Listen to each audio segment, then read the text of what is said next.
P അൻവറിന്റെ ആരോപണങ്ങൾക്ക് പിന്നാലെ കോട്ടയത്ത് ഡിജിപി മുഖ്യമന്ത്രി കൂടിക്കാഴ്ച. വിവാദ വിഷയങ്ങളിൽ മുഖ്യമന്ത്രിക്ക് അതൃപ്തിയെന്ന സൂചന. ഫോൺ വിളി വിവാദത്തിൽ SP സുജിത് ദാസിനെതിരെ നടപടിയെടുക്കാൻ ആഭ്യന്തര വകുപ്പ്. SPയെ സസ്പെൻഡ് ചെയ്തേക്കും. പി അൻവർ MLAയെ ഫോണിൽ വിളിച്ച് സ്വാധീനിക്കാൻ ശ്രമിച്ചത് തെറ്റെന്ന റിപ്പോർട്ട്.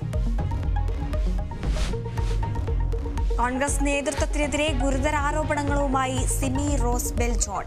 വനിതാ പ്രവർത്തകരെ ചൂഷണം ചെയ്ത ആളുകൾ ഇന്ന് പാർട്ടിയുടെ ഉന്നത സ്ഥാനത്തെന്ന് സിമി. VD സതീശൻ എതിരാളികളെ വെട്ടി നിരത്തുന്നത് മുഖ്യമന്ത്രി സ്ഥാനം ലക്ഷ്യമിട്ട്. പ്രതിപക്ഷ നേതാവ് കാരണം കേരളത്തിലെ കോൺഗ്രസ് നശിക്കുമെന്നും സിമി റോസ് ബെല്ലിന്റെ ആരോപണം.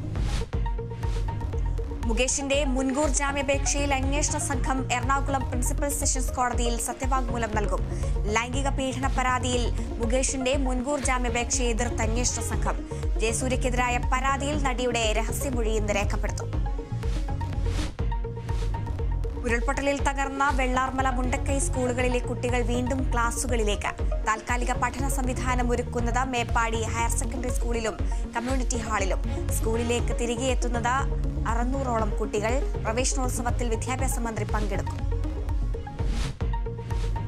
ബലാത്സംഗ കേസിലെ പ്രതികൾക്ക് വധശിക്ഷ ഉറപ്പാക്കുന്ന നിയമനിർമ്മാണത്തിന് ബംഗാൾ സർക്കാർ. നിയമസഭയുടെ പ്രത്യേക സമ്മേളനം ഇന്നും നാളെയും. ബിൽ അവതരിപ്പിക്കുന്നത് കേന്ദ്രത്തിന്റെ ശക്തമായ എതിർപ്പിനിടെ. ഗവർണർ ഒപ്പിട്ടില്ലെങ്കിൽ രാജ്ഭവനിൽ പ്രതിഷേധമെന്ന് മമതാ ബാനർജി. പ്രഥമ കേരള ക്രിക്കറ്റ് ലീഗിനായി ഇന്ന് തുടക്കം. ആദ്യ മത്സരത്തിൽ ആലപ്പി റിപ്പിൾസ് തൃശൂർ ടൈറ്റൻസിനെ നേരിടും. മത്സരം ഉച്ചയ്ക്ക് 2:30 കാര്യവട്ടം ഗ്രീൻഫീൽഡ് സ്റ്റേഡിയത്തിൽ. ഉദ്ഘാടന ചടങ്ങുകൾ വൈകിട്ട് 6-ന്.